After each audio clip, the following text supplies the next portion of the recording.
How's this? Does this sound better? Is this sounding better? Hello, hello. Thank you, Troublemaker, for being here to help to moderate. I just want to know, is this better? Can we go live now? Did I just transported from my high-tech live stream that I pay for every month for a lot of money to my good old-fashioned iPhone, and things are good? All right. Okay. So, let's get to it. I have a few notebooks here. Saturday, October 26th. I want to start with just setting the stage today. So on Saturdays, it's a half day.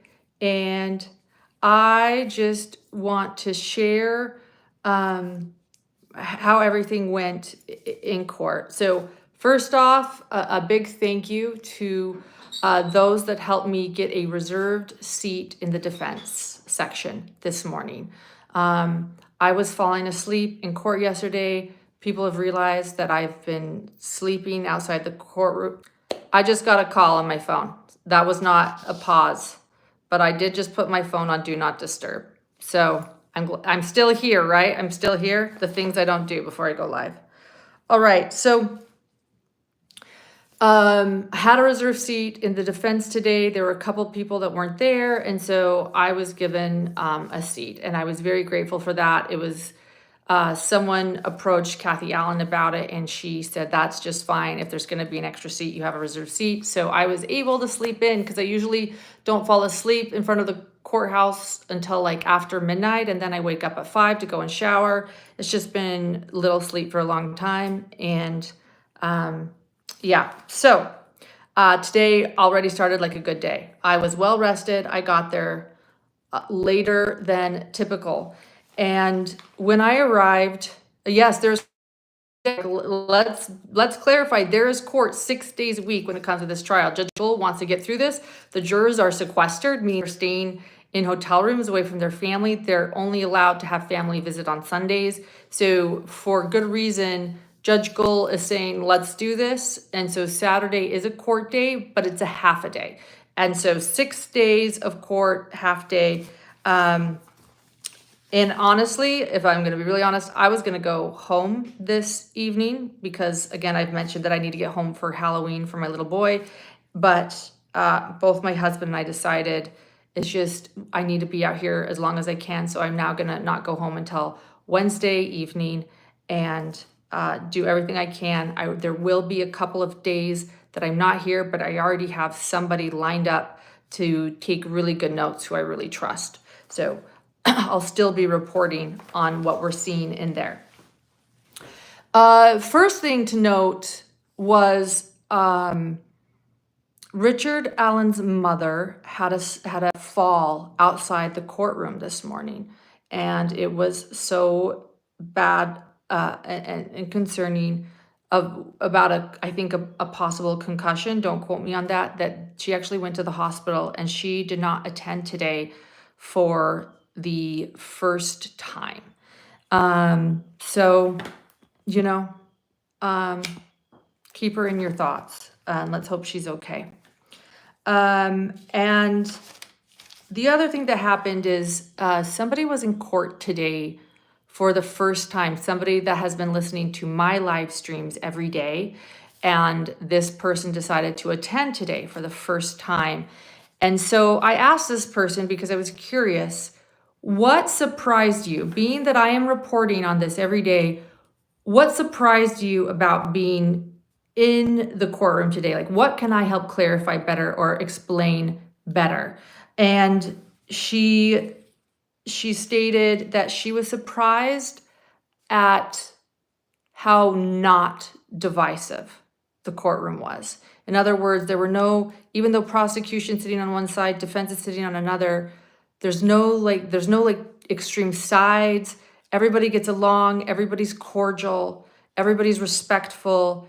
She had this idea in her mind that perhaps it would be a bit more divisive. So I thought that was interesting to hear from her. And she gave an example, and I want to share too, because something this morning really touched me.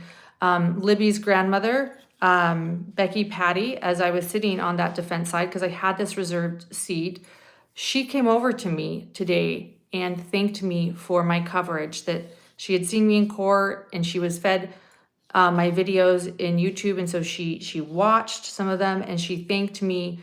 And what she thanked me for was bringing the facts. She said, we just need to be factual and share what's going on in a factual way. And she kept saying facts. And I said, I completely agree with that. And thank you so much. That's why I'm here. I just want to relay without audio and without video. I just want to relay everything I can catch from my perspective that's going on in the courtroom. And I thanked her for that. And Libby's grandpa also introduced himself and said that he had been hearing good things about me. And my point is, she came over, well, I'm actually sitting close to Kathy Allen, and she came over and she thanked me. And so just to hear that perspective from this person in court that had not been here, but had been listening to my live streams, she wanted to say that she was just surprised by that there was this clarity when she got into the courtroom, that she realized that everyone was just,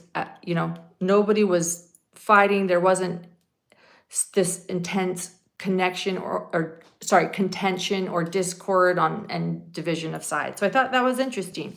And I want to share that. In addition, because I wasn't in line this morning, I heard this from somebody else that was in line, that Becky Patty brought homemade banana bread to people standing in line early this morning while they stood in line.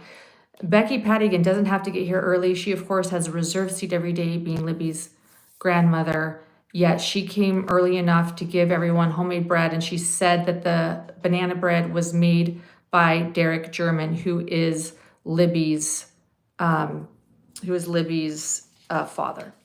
So just a few things that are going on in the courtroom. 1 second. Oh, yeah. I'm getting word from a roommate that perhaps I need to put the chat on subscriber only. Are we doing okay, moderators? I actually don't know if I can from my phone. So yeah, I turned it off and put it on my phone because this wasn't working. Thank you. Let's see what I can do. Is it really bad? Yeah, they're saying, okay, stand by, guys. I'm getting on my computer. I've got my computer. I've got everything. So let's go. Let's take a break and make this peaceful for everyone. Okay.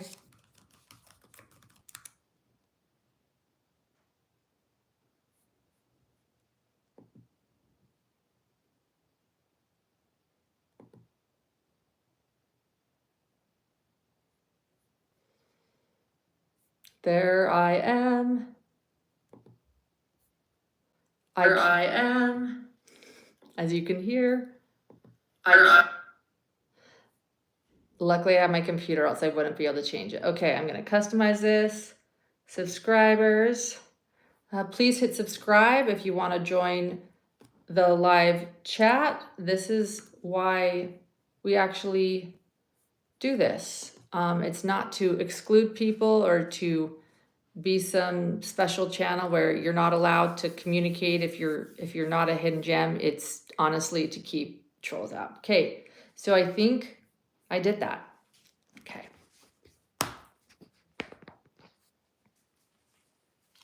All right. You're welcome, moderators. That's the one downside of going live on my phone, is that I don't make all those customizations. All right. I hope that helps moderators out. I know, it's so interesting, all the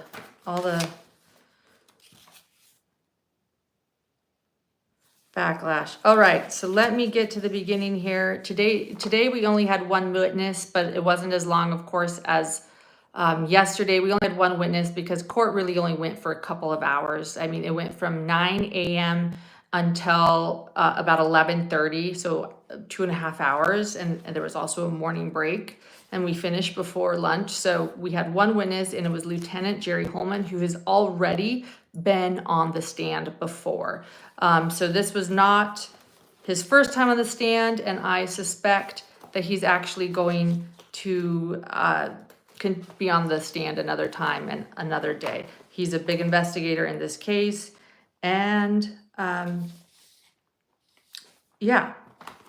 So, oh, the other thing that the person in court for the first time today too said is that she was surprised also just how quiet it was, how hard it was to hear, which is interesting because I repeatedly say it's hard to hear, and even she was surprised at just how hard it was to hear.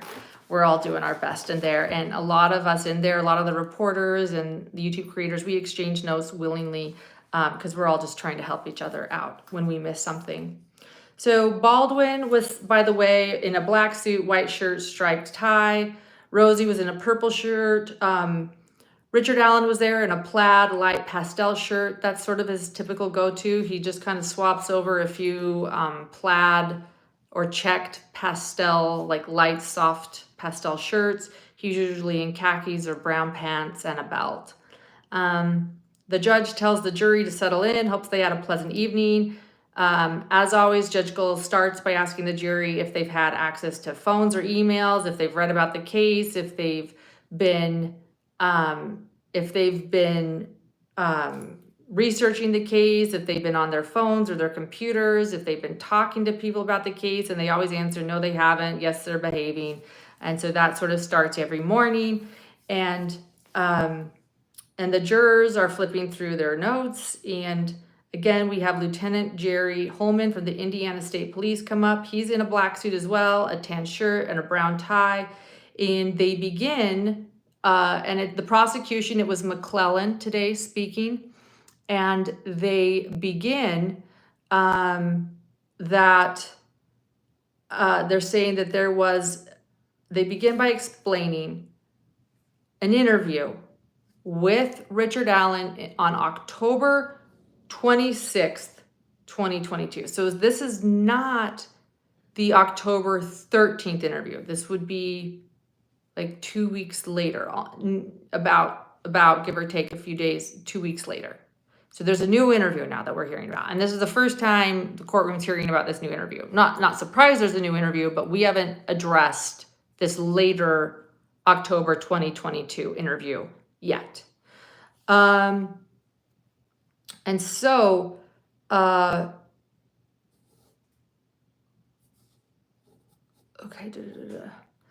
So as the prosecution begins to question Lieutenant Holeman about this interview, they say, at first we want to point out a point of clarification before we begin. And that is the fact that at this moment, Lieutenant Jerry Holeman, who is in this interview room in Indianapolis with Richard Allen, that he didn't really understand the error rates of the bullet and the gun connection the entire yesterday in court, Melissa Oberg, that witness. And so he admits that he misinterpreted what she was saying, and it was actually kind of interesting. Jerry Holeman said that he believed that the results of the gun and the bullet at this time of this interview with Richard Allen, that he believed that the error rate, that it was as certain as a paternity test, and that the error rate was less than 2%, or he had interpreted it that way, that after Melissa Oberg tested the bullet, he thought that she said the gun was an absolute, no question, for sure, the 6-hour gun. And that was training on, and then he also shares that he had training on interviewing a suspect. He had basic training, so he had interviewed several suspects before. He's had training in interviewing suspects, and so now they're going to clarify some of that training. They're really setting the stage for this interview because obviously it was recorded. Obviously there's a transcript of this interview. Thus, I suspect that the prosecution is really trying to dot their I's and cross the T's. So they explain that throughout this interview, Lieutenant Holeman talks with just an absolute certainty about the gun and bullet match, Richard Allen's gun matching the bullet found at the crime scene. And then, in addition, he again says, okay, so you have a lot of knowledge about interviewing suspects. So what are some of the techniques that you use to interview suspects? And he says that that you present evidence to the suspect, that you can lie and over-exaggerate. And by the way, that's interesting. When people say police don't have to tell you the truth, they don't. If you're in an interview with them, they can lie to you. And Lieutenant Holeman is saying as much. That you can over-exaggerate, and you can attempt to read the suspect's body language as well. So on October 26th, 2022, he recorded this interview with Richard Allen, and the transcript of this interview is 80 pages. So clearly this was a long interview. And so with this 80-page transcript, he says, have you reviewed it? McClellan says, have you reviewed this transcript? And yes, he has reviewed this transcript. And then there's a question by McClellan, have you memorized this transcript? No, I haven't memorized it. It's 80 pages. So you won't be able then to answer exactly what you said. Is that correct? Yes, that is correct. I will not be able to answer exactly what I said. And then again on October 26, 2022 interview, you did have Melissa Oberg's information. This is important because the October 13th interview with Richard Allen, they did not have Melissa Oberg's information. Remember, Melissa Oberg didn't even receive the gun until after the search of the house on October 14th, the day after the first interview. So this is what really changes this interview and what's different about this interview than the one 2 weeks ago. And I think that's why they're really emphasizing Lieutenant Holeman's knowledge of the gun match. So this interview happens after. And so how did this interview even come? Because this is in Indianapolis, which is an hour away. So Lieutenant Holeman explains that Steve Mullen got Richard Allen to come for this interview. And he came with his wife, Kathy Allen, to it was to Lafayette. It was not Indianapolis. It was Lafayette, which is much closer. That's like 20 minutes away, I believe. So forgive me for that. But it was the Lafayette, Indiana State Police Office. And he came to one of their interview rooms. And so what was your plan, McClellan asks, was your plan to arrest Richard Allen? And he said it was not to arrest Richard Allen. We just wanted to ask him about the cartridge at the crime scene because we had new information about it. And he explained that he started the interview with reminding Richard Allen of his Miranda rights. He didn't state them because this wasn't a plan to arrest him, but they reminded him of his Miranda rights. And they spoke about firearms, and Lieutenant Holeman spoke about his time in the Marines. And when asked why he did that, he said, I was just trying to build rapport with Richard Allen. I had been in the military. I had been in the Marines, and Richard Allen had been in the military too. He's just trying to build rapport, saying, yeah, I was, same. Richard Allen explained that he had not shot his gun often. It had been a while. And that's when Lieutenant Holeman showed Richard Allen the results of the gun match. And he asked him about the round that was found at the crime scene matching Richard Allen's gun. And then Lieutenant Holeman asked Richard Allen if anyone had ever borrowed Richard Allen's car. He said no. He asked about his clothing. The way Lieutenant Holeman explained it is, I said, look, sometimes I let people borrow my car for a week, and sometimes I let people borrow my clothes and then they don't return them for 2 weeks. Sometimes I'll allow people to borrow my books. And so he's saying, have you ever let anyone borrow your car? And Richard Allen says, no, I have never let anyone borrow my car. About your clothing, like your Carhartt jacket that you were wearing and the clothes you were wearing. Have you ever let anyone borrow your clothes? Richard Allen says, no, no one has ever borrowed my clothes. I don't lend my clothes out. And then he asked, what about your gun? Have you ever let anyone borrow your gun? No, no one has ever borrowed my gun before. So they clarified that. And Richard Allen also explained, though, that the day he went to the trail, he admitted again about going to the trail. He was on the Monon High Bridge Trail, and he was on, he admitted to that, and said, though, that he did not have his firearm that day. He just simply said, I do not have my firearm. Told him, and so that's when Lieutenant Holeman said, well, the gun we got with the search warrant at your house last week matched the round at the crime scene.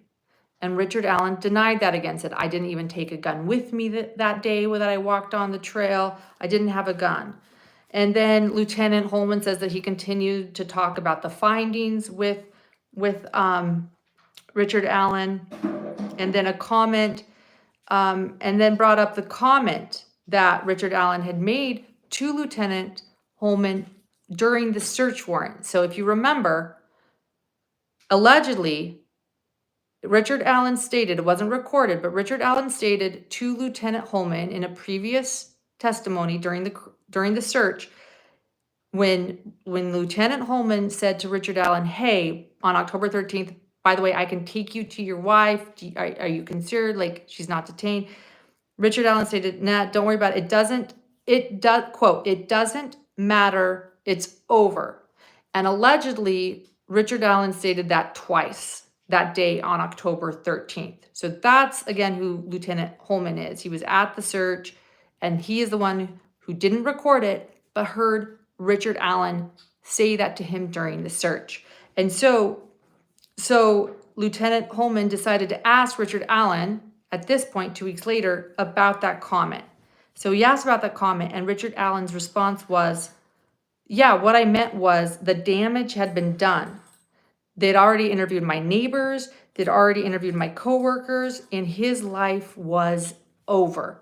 Thus, everyone believed that he was the killer, his life was over, it didn't matter. I thought that was an interesting response, and that was Richard Allen's explanation of it. Lieutenant Holeman asked if he needed a smoke break or water. He explains that he was just trying to be polite. He knows that Richard Allen is a smoker, and just wanted to ask him if he ever needed water. And Lieutenant Holeman told him that they had witnesses that said it was Richard Allen on the video of Bridge Guy. And then Lieutenant Holeman explains, this was a lie. I lied. It's an approved technique to get people to slip up. So in other words, nobody had actually said, oh yeah, Richard Allen is Bridge Guy. But he said he lied, and that is an approved technique, and said to Richard Allen during that interview, witnesses had said that he was on the video. That was Richard Allen on the video. He told him, and then Holeman told him again, that we learned that the bullet came from your gun. The bullet found on the crime scene came from your gun. Multiple times Richard Allen was asked if he had committed the crimes. And there were 20 to 25 times he flat out denied the crime throughout this interview and continued to deny the crime. He denied also having the gun that day, and Holeman said that yet, despite this, they kept confronting him about his bullet being out there because it matched the gun they took from his house. And yet Richard Allen stayed firm. He didn't have a gun out there, and he denied committing the crime. Richard Allen expressed that he had been dealing with mental health issues. This is really important to me. For those that are new to my channel, my co-host, who's not with me here in Delphi, is my husband, and he is a criminal psychologist and has been assessing criminals for 30 years. And so I'm going to bring this to Dr. John. But But Richard Allen expressed mental health issues. He expressed dealing with some pretty severe depression and anxiety that he suffered from. And as the interview continued, according to Lieutenant Holeman, Richard Allen's demeanor changed. He became agitated. He again asked if he had ever had a gun out there ever on the trail. So that was a question that was asked. Did you ever have a gun at any time? And Richard Allen said no. And he also claimed that he had never even been to that property where the crime scene was, where Libby and Abby's bodies were found. He claimed to have never even been on that property. So he had never brought his gun out there a previous time, and he'd never been on that property before. And at one point, Richard Allen said, quote, "I'm not going to tell you something I didn't do. I don't care what you do to me. I'm not going to ever confess to something I didn't do," end quote. So I'm going to repeat that. And by the way, there's one part, this is in quotes, and I checked it with some fellow neighbors who also put down the exact quote. And there was one part where it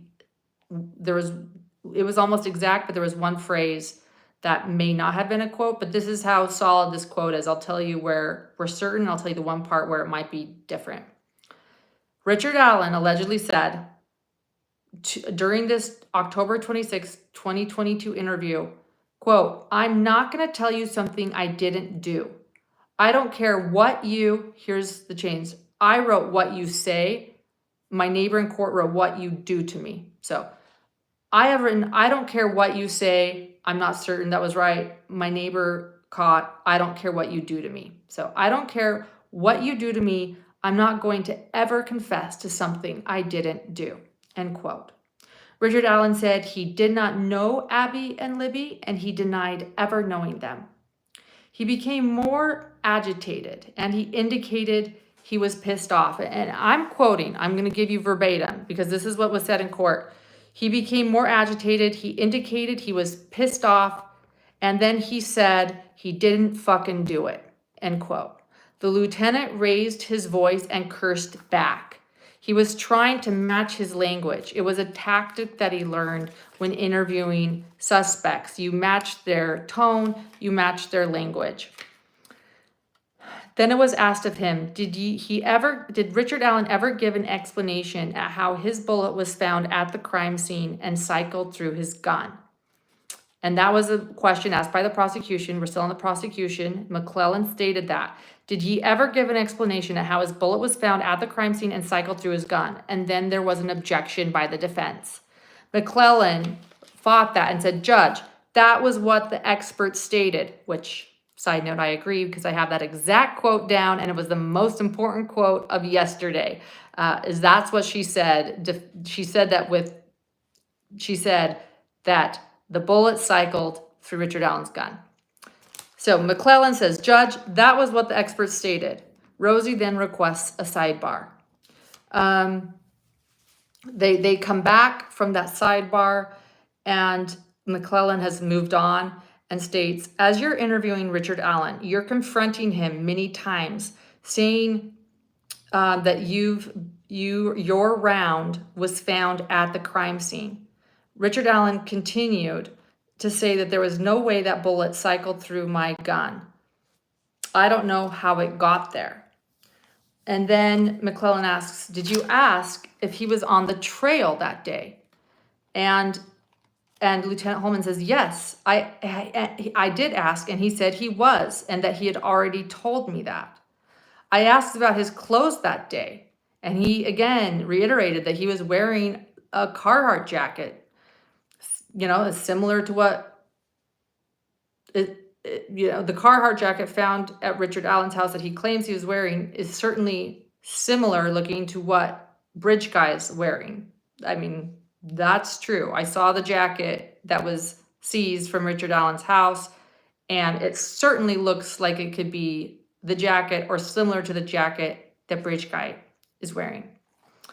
Then they explained that at this moment in the interview, Kathy Allen had been sitting outside of the interview, Richard Allen's wife, but at this moment, Kathy came in. And and Lieutenant Holeman left for a bit, and Richard Allen states, all you need to do is ask for a lawyer and they'll let her go. Richard Allen stated that. Or let you go. And Lieutenant Holeman observed that conversation with Kathy and Richard Allen, where he told Kathy, all I have to do is ask for an attorney and they'll let me go. During this moment, Kathy Allen is subtly in court. Kathy Allen is subtly sort of shaking her head. I don't know what that means, if she's disagreeing with that or what, but she's kind of just like going like this in court while they say that this happened with Kathy and Richard Allen.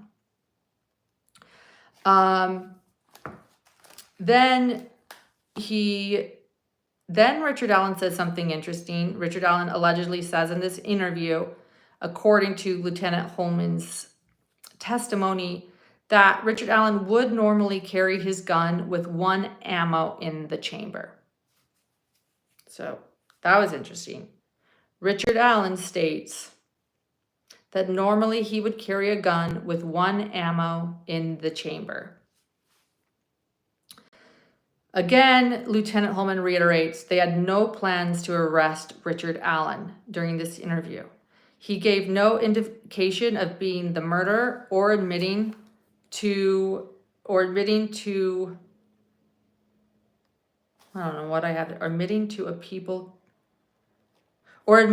the murder. Lieutenant Holeman says that people can be deceptive and people have lied to him in interviews before. And so then it was asked of Lieutenant Holeman, which part of your training has helped you pick up on untruth cues? Like the untruth, when people are lying to you, what part of your training has made it so you can pick up when people might possibly be lying? And did you pick up on any cues that Richard Allen was being untruthful? Then there's an objection by the defense, and they say we need to set some foundation because they did not believe that Lieutenant Holeman could speak on this type, that he wasn't an expert on body language or being able to tell whether or not someone was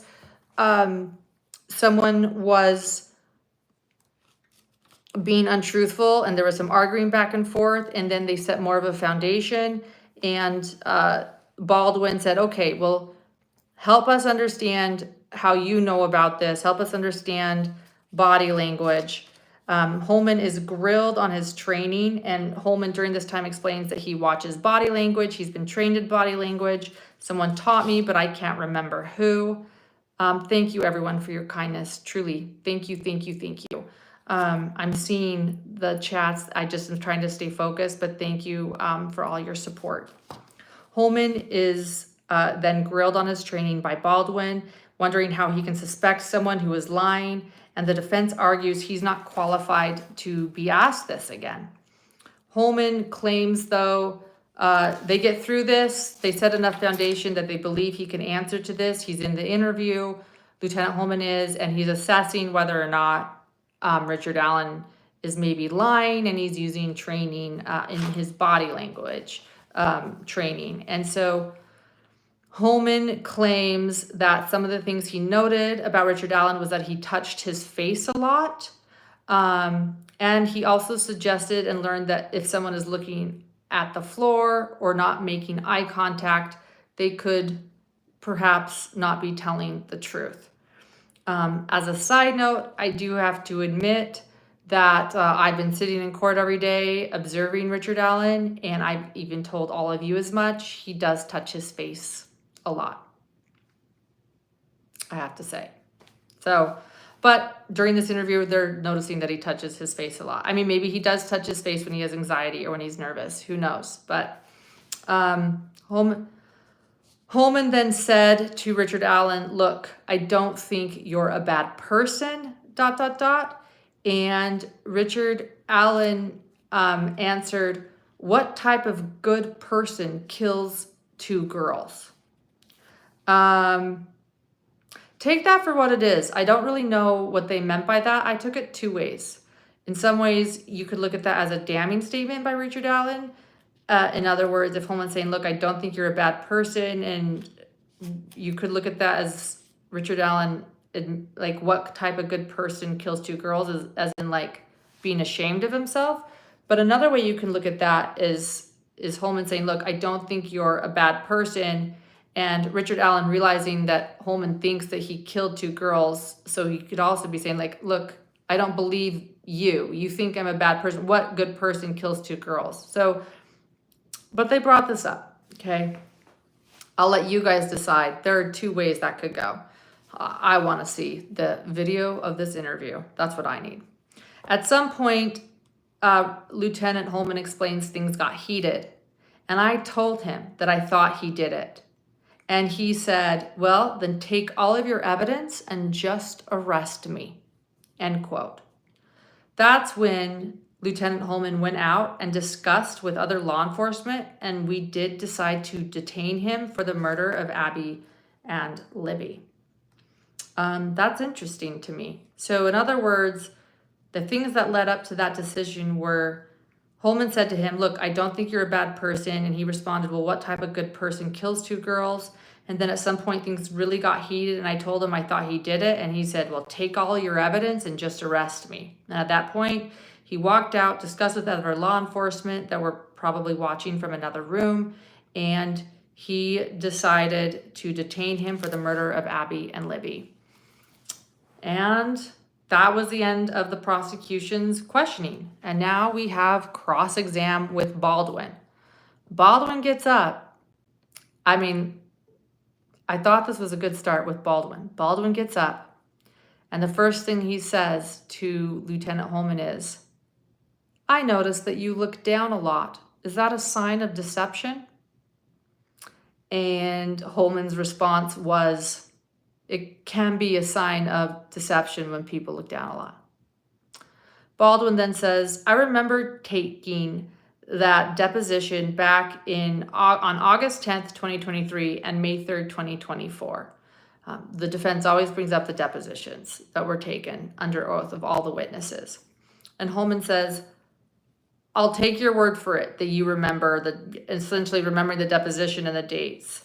And Baldwin then says, the interview with Richard Allen this day was recorded, correct? Yes, correct. But it doesn't show you walking into the interview and reading Richard Allen his Miranda rights. So this recorded interview, Baldwin is saying, somehow just started with you sitting down with him. It doesn't show you walking into the interview room. And Holeman states there was a delay in the recording. And so Holeman's claim for that not showing him walking in is that there's a delay in the recording. That's why they missed that. And Baldwin says, well, this is just one of many missing videos in this case. Then Holeman states, I don't know about any missing videos. And Baldwin says, really, like, I think that he said February of 2017 and an April 28th video. I have to check those dates. And there was no year that he said on the second missing video. And then Holeman states, I don't know about any missing videos. And then Holeman says, look, we've just simply had, here it is. And after Baldwin says, no, these are the missing video dates, boom and boom, Holeman replies, we have had a lot of technical difficulties in this case. Yes, they have. Baldwin then says, okay, well, we'll just have to take your word on that then. Baldwin then requests the recorded videos of October 13th and October 26th, both videos to be shown of the interrogation in court. And quickly, there then, by the prosecution, is a sidebar requested. And I'm sitting here thinking during the sidebar, great, let's stop talking about these videos. Let's see them. thinking, okay, we're on our way. And interesting, I thought that it was the defense that asked to submit the evidence and the videos. But during the sidebar, Judge Gull says, after the sidebar, Judge Gull comes back and states, we are going to show the videos sometime next week. So they're going to show these videos, but not on Saturday, sometime next week. Baldwin objects to this right away. And then a break is requested. So we went from a sidebar to Judge Gull stating, okay, we're going to watch these videos sometime next week, to Baldwin objecting and a break being requested. And we have a 15-minute break. After the break, we all walk back in, and I see Attorney Rosie talking warmly with Kathy Allen. She's in her chair, and he's crouched down next to her, talking to her, speaking to her. A sidebar continues after the break, and there is, and after that, we continue with cross-exam. After the sidebar, I assume that he's pre-cleared a question to ask, and Baldwin states, you've talked about, wait, hold on. Oh yeah, this was interesting. He says, Baldwin says, you've talked about one lie, and that you told essentially witnesses that, he says, you talked about one lie that you claimed that witnesses thought they saw Bridge Guy. And Holeman says, no. I told them that the witnesses saw him on the trail and said that Richard Allen was Bridge Guy. And Baldwin said, but when you told him, and so in other words, there was a confusion. Let me just explain it. My notes are sketchy, but I know exactly what this is. There was a confusion that Lieutenant Holeman might have claimed he was lying about witnesses believing they saw Bridge Guy. And so Holeman is saying, no, that's not what I said. I said that the lie that I told Richard Allen was that witnesses said that he was Bridge Guy, that they saw Richard Allen. So there was a bit of clarifying that, and Baldwin said, oh, okay, I thought that's what you told me on the stand, and Lieutenant Holeman saying, I certainly didn't mean that. Honestly, I didn't hear that, listening from back in the gallery. Of course, I don't have as great of hearing being back where I am, but I did not hear that, so it was kind of confusing to me too.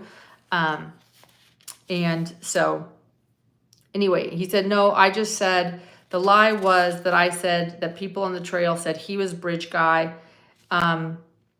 and that witnesses said it was his voice. And this was a lie that I told Richard Allen that day.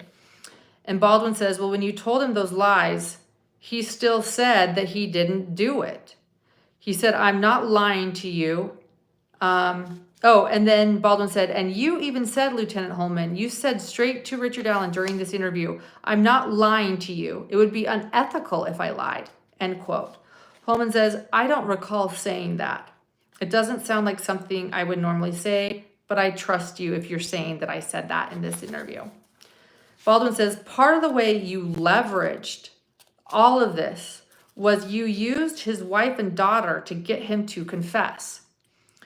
He said, quote, Baldwin is saying that Holeman said this in the interview, quote, you're doing this to drag your fucking wife and daughter through this.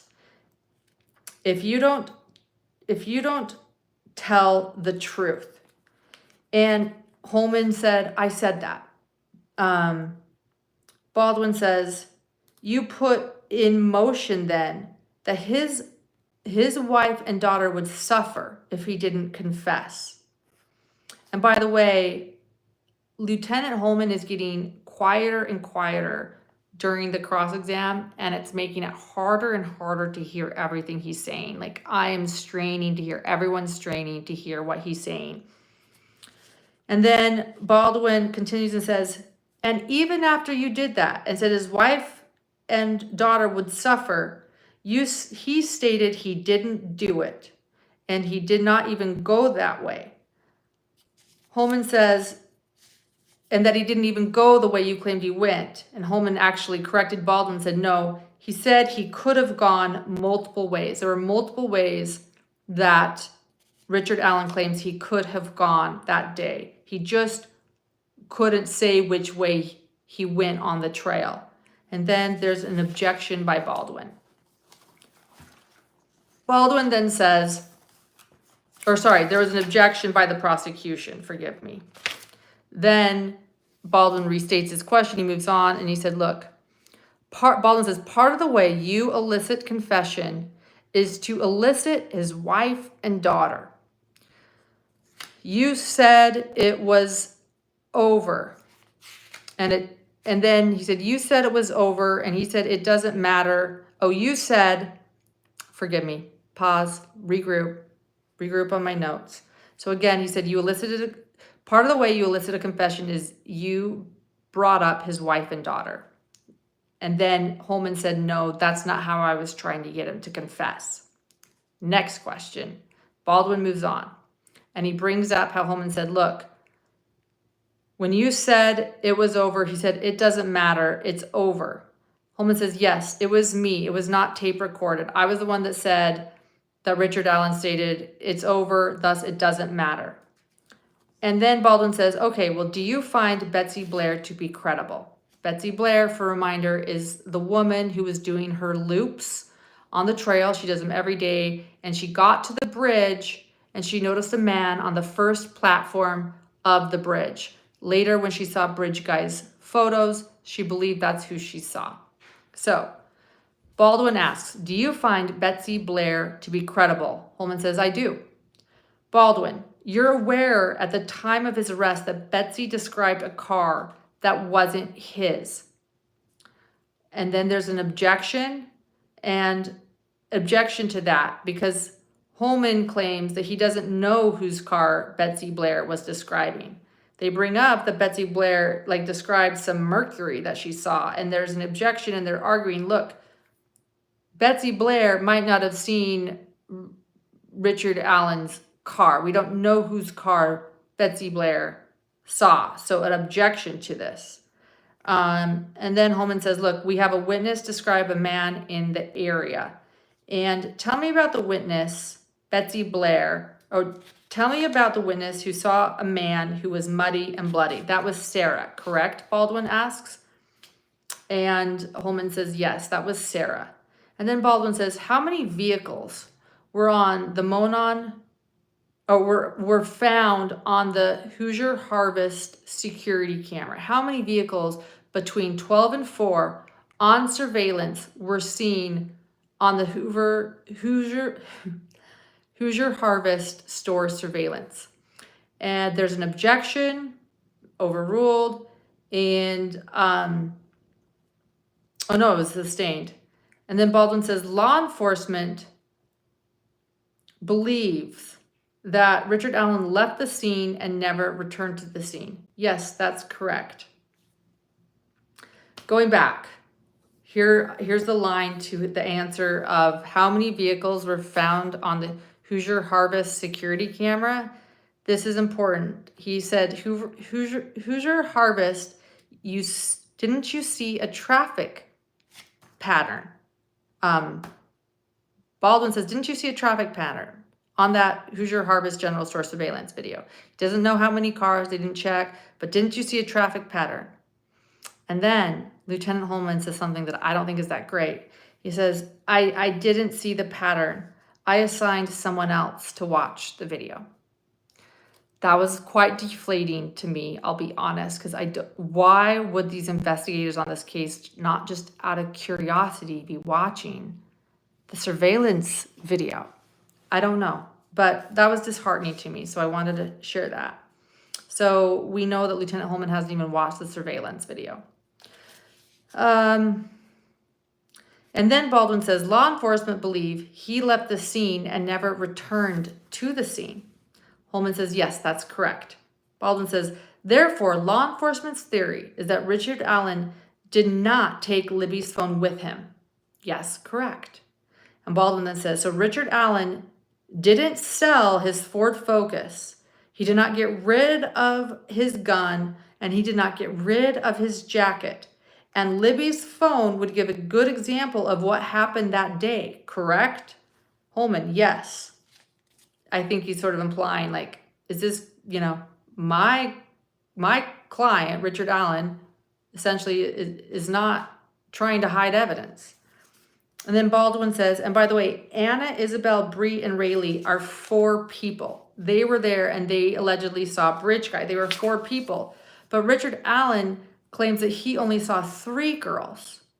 Holeman says, yes, that's true. Baldwin says, and law enforcement theorizes that it was just one person who killed Libby and Abby. Holeman says, yes, but there was at some point, I thought early on, that more than one person could have been involved.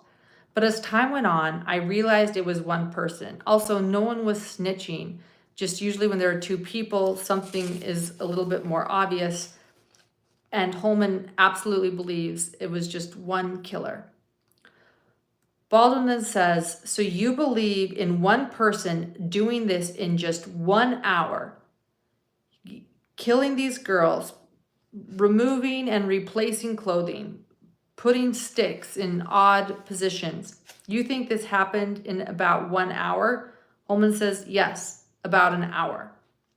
Baldwin says, you believe that Libby German was killed near a tree. Holeman says, yes, that's what evidence shows. So there are no drag marks, Baldwin asks. Holeman says, there are some drag marks. Baldwin says, but, okay, wait, pause, I got it. That was interesting. I'd never heard of drag marks. There are no drag marks, Baldwin says. And then Holeman explains, well, there are some drag marks. Like what? That was a moment where I put an exclamation point. What? There are some drag marks? Now, to be clear, we don't know if these drag marks were a body or a stick. Remember, these sticks in quotes, that were placed on the bodies that I saw at the crime scene were large. They were like tree limbs. So I don't believe someone of Richard Allen's stature could have maybe even carried these. Those might have been drug over to the crime scene. So I don't know if they're referring to a body or to something else, but this is the first I've heard of drag marks at the crime scene. I did not necessarily see any when I saw the photos, but I wasn't looking for drag marks either. So there are no drag marks at the crime scene, Baldwin states. And then Holeman's response is, no, there are some drag marks. Baldwin says, but you had the opportunity to assess the height of the man on the bridge. Holeman says, well, we tried to assess his height, but we just didn't get it. And Baldwin says, yeah, you didn't want to spend 10 grand to figure out his height and to do this? It was quite an accusation. And then Holeman's response essentially was, well, it would be accurate only between 1 to 2 inches. And then that's when Baldwin says, well, 5'10" to 6 feet tall is only 2 inches. Like, and you couldn't, yeah, I don't know what that's about, but that is upsetting to me. I would have thought that they would spend any type of money to assess this man's height, right? I mean, I don't know what Baldwin is implying or if it's accurate, but Baldwin claims, yeah, you didn't want to spend 10 grand to find out the accurate height. And then he said, well, it wouldn't be accurate. It would be minus 1 to 2 inches. The reason why I find this very disappointing is because Richard Allen is 5'4" or 5'5". Maybe if he was wearing hiking boots that day, he could look like he was 5'7", thick hiking boots. But yeah, I am surprised that they didn't do some scaling and try to figure out Bridge Guy's height. Baldwin says they left bloody sticks at the scene. And Baldwin says, there have been mistakes made in this case. You left bloody sticks at the scene. Holeman says, yes, there have been mistakes made. Yes. Baldwin says, no fingerprints at the scene of anybody. Libby had blood on hands, but Abby didn't. From where the crime scene is located, couldn't you hear people on the bridge? And then there's an objection by the prosecution. Baldwin continues, do you think the killer could have heard people on the bridge, like a search party? Holeman says, I don't think the search party happened until after the murders. The family got there at 4:30, and we believe that Richard Allen left at 3:57. Holeman says that he believes Betsy Blair's description that she shared of seeing a man on the bridge. He believes the bridge guy was the one whose audio is on the video. That bridge guy is the audio on the video. And the last time, and then Baldwin says, the last time Libby's phone connected to power was 5:44, right? Objection because of foundation. And so Baldwin comes back and restates his question. Sir, do you remember the deposition? Can I refresh your memory of May of this year? And Lieutenant Holeman says, yes, you can. Richard Allen, by the way, at this moment is taking notes. He is definitely right-handed. Many of you have asked me that. He writes only with his right hand. Did I say left-handed or right-handed? He is right-handed. He writes only with his right hand. And during this moment, Richard Allen is taking notes. Baldwin then says, Kelsey German's phone. So again, Kelsey German is the older sister of Libby German who dropped Libby and Abby off that day and who was trying to find them. So he says, Kelsey German's phone was never extracted to see if it could help in your investigation. Holeman, who I could not hear at this moment, his voice is getting softer and softer at this moment. So I don't know what he said in response to Kelsey German's phone never being extracted. Baldwin then says, do you know that Libby's phone was under Abby's body from the last movement to when their bodies were found? And Holeman says, yes, that is what I believe. Baldwin says, but you didn't realize Libby's phone reconnected to the tower at 4:30? And then prosecution jumps up and says, we need to clarify some evidence. Before I jump there, I want to say something that's interesting. Baldwin saying, you didn't realize that Libby's phone reconnected to the tower at 4:30. The defense is sort of changing their narrative here. The defense had tried to say that perhaps originally, back in the day, that Libby's phone was turned off and that somebody turned it back on. And it was said in court under oath that Libby's phone, according to the extraction, the cell data, was never turned off. It did not lose power or turn off until about 5:44 or something. And so I noticed how Baldwin, the defense, worded this. They did not say the phone turned off. They said, but you didn't realize Libby's phone reconnected to the tower at 4:30. So there's no proof that like her phone turned off, in other words. Now the prosecution jumps up and says, look, we need to clarify. So they're ready to question their witness again. But first he says, McClellan explains, we need to clarify some evidence that was construed in Baldwin's questioning. We need to clarify some evidence. He said, first thing we need to clarify, the video of Bridge Guy was at 2:13 p.m. And that was the abduction of the girls. That was when we believe the abduction of the girls happened at 2:13. Sarah sees Muddy and Bloody Guy 2 hours later. So this was not an hour crime. This was a 2-hour crime. In witness testimonies, both Sarah, Rayleigh, and Bree characterized the man they saw as Bridge Guy. The sticks on the body were believed to camouflage the body. Is that correct? Yes. So there is zero evidence the girls were taken to a different location. Absolutely zero evidence. McClellan says, and by the way, I changed my mind, but it is true that I have not seen any evidence of bodies taken off and brought to a different location. If someone brings evidence, I'll believe it, but I have not seen any evidence that that happened so far in court. McClellan then says there is no phone data that shows the phone moved again after. There is absolutely no phone data that shows the phone ever moved again. And then McClellan states that Baldwin implied that you were lying to Richard Allen about witnesses seeing him, but that's true. That Richard Allen, the witnesses did see Bridge Guy. Holeman says that's correct. Baldwin then stands up again, so this comes back again. You told me, Lieutenant Holeman, and perhaps I misunderstood. Holeman told me that he lied about telling Richard Allen people had identified Richard Allen as Bridge Guy. So that makes sense again. I'm like, yeah, you just stated that. That's what I heard too, Baldwin, just so you know.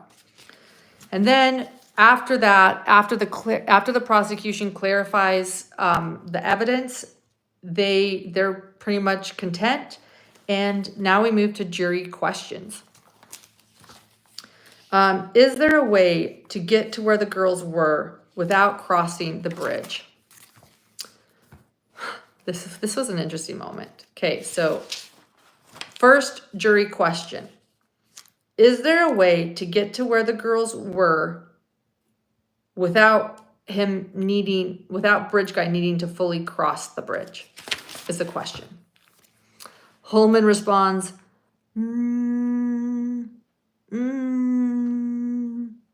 McClellan jumps in to help Lieutenant Holeman out. McClellan jumps in.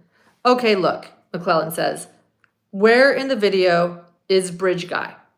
He's on the bridge. Okay, so Bridge Guy would get to where he was in the video by crossing the bridge.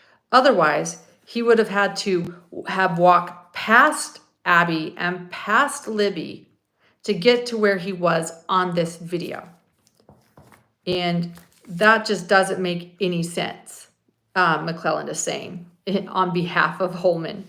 And Baldwin jumps up and says, look, at 2:07 p.m., there is a picture of Abby walking down the bridge. And when you look at that photo, there is no one behind her. So it is not preposterous to think that Bridge Guy maybe did walk past the girls and walk back. And then Holeman's answer is yes, it's not preposterous.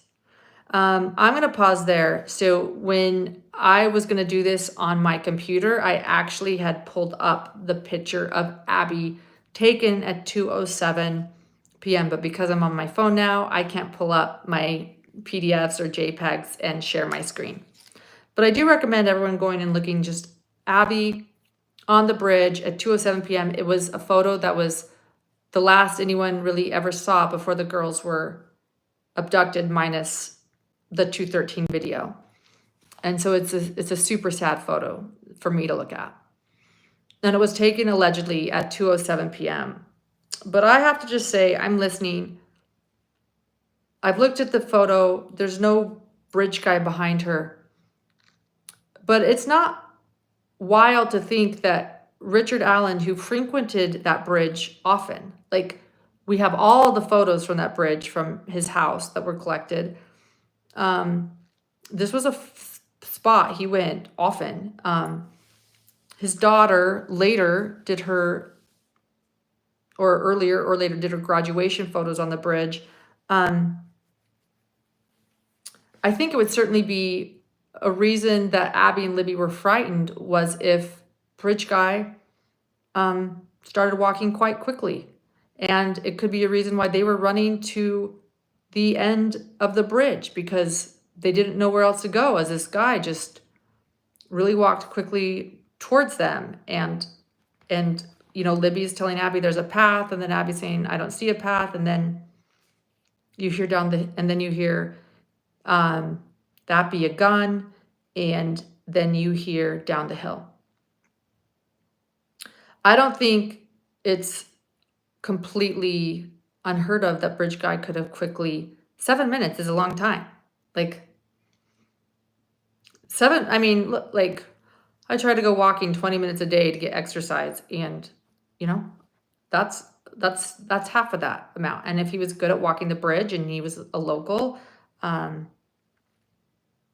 not preposterous in my opinion. But I'm open. I am open, and so in other words, what was presented in court today by the defense was this idea that bridge guy might not have come across the bridge, that he might have been elsewhere, came from behind Abby and Libby, past them, and then turned around. So, and Holeman responded to Baldwin saying it's not preposterous to consider that. And then Baldwin says, do you know where Derek, oh, so the next jury question. Do you know where Derek German was when he was shouting for the girls? Again, Derek German is Libby's father. And Holeman says, I don't know exactly where he was. Then that's it for court. Judge Gull says to the jury to not research or anything, that they are allowed visits and calls with their family on Sunday, but not to talk to them about the case. And during this time, right after court, we're all sort of going outside of the courtroom. Baldwin is seen passing a note to Kathy Allen after the jury leaves. And it was like a yellow legal paper that was kind of ripped. I'm assuming it's from Richard Allen, that Baldwin passed a note from Richard Allen that he wrote to his wife, Kathy. And I don't know what it said, but it's just something I saw. And that's it for today. Before I leave, and I'm sorry the chat's going so fast. Again, it's very difficult for me to slow it down. I hope you guys have been okay. I hope my moderators have been surviving. I'm just gonna scan the chat a bit and see if there's anything. This hearing was today, Saturday, yes. You're right, the burden is on the state. They have to prove guilt. They have a theory and they have to prove it.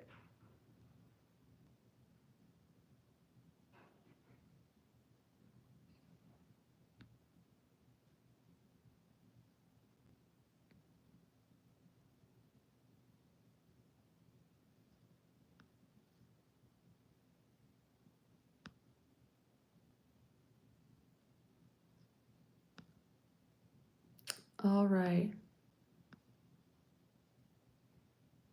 I agree. Let's leave other creators alone, by the way. Thanks, guys.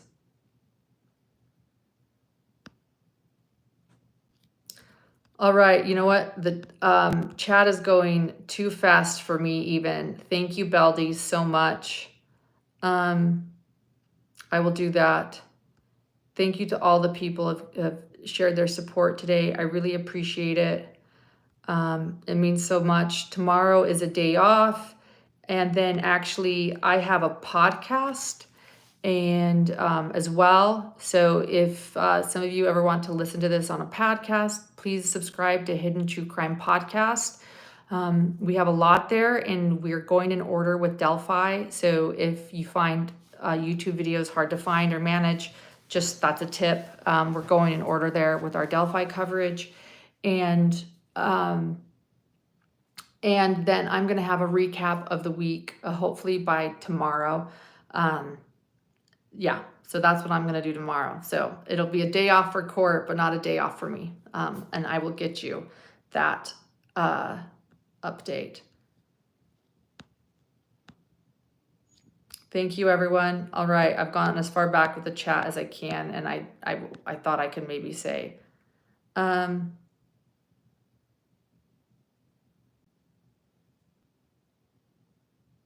Gray Hughes investigates is stating, so the bridge guy that Betsy saw is an identical match to bridge guy who passed at the other end of the bridge. And then Betsy Blair did not see bridge guy again. Where did he go?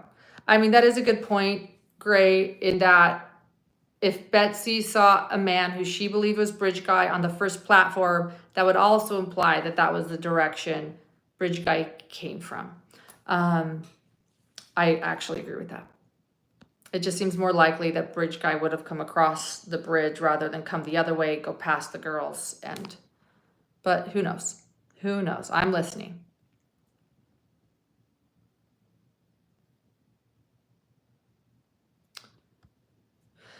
Bridge Guy was dressed to 50 to 75% of the men in Indiana. I've been looking around actually, because that's definitely a theory, and that hasn't proven to be true. Because I'm here in Delphi, and I've actually never seen anyone in that outfit since I've been here. So, and as we heard from some of the witnesses, they said it was actually a rather warm day for February, and he seemed to be overdressed. Bridge Guy, the person that they saw. Laura, I would love that. I do believe that we have them, but if you would send them to hiddentruecrimeinfo@gmail.com, I definitely would like to refresh my memory because it's been a month or two since I read them, and I don't even know if I can find them anymore. So thank you, Laura.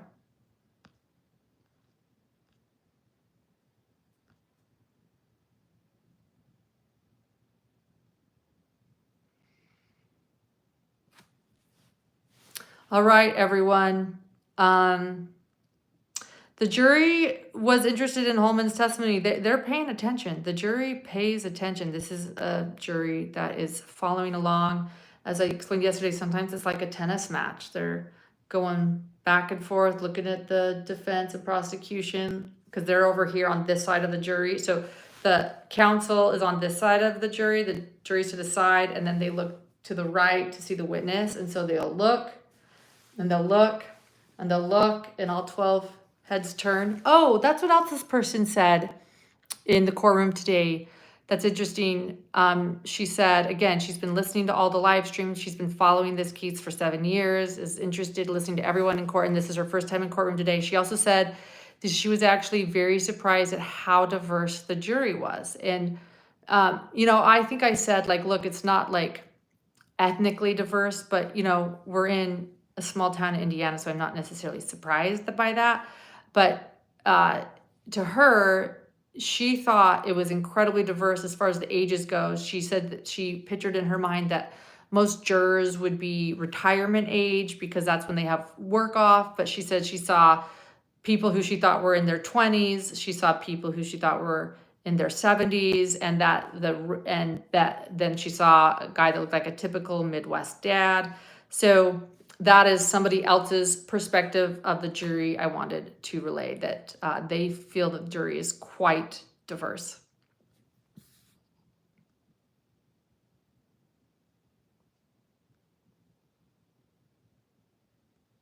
All right, I'm going to take off. I'm so sorry. Thank you, everyone. I'll be here going live Monday at lunch. So I go live at lunch, and then I go live after court, and I am going to work on this internet. But the good news is my phone worked today. So if you guys have to keep watching vertical videos of me going live, we will do it, whatever it takes, as long as I get the information out there and recap. But hopefully, we have a better live stream going next week, and we figure out this connection issue. Thanks, guys, so much. And Rebecca, soon. When can we get Dr. John's analysis of the trial so far? Very soon. In fact, Dr. John has plans after the trial for actually like a 6-episode season. He has a lot to say. But we also want to see how this trial completely plays out. So even after the trial, we plan to continue our thoughts on Delphi. Yeah. So, all right. Thanks, everyone. We'll see ya. Bye-bye.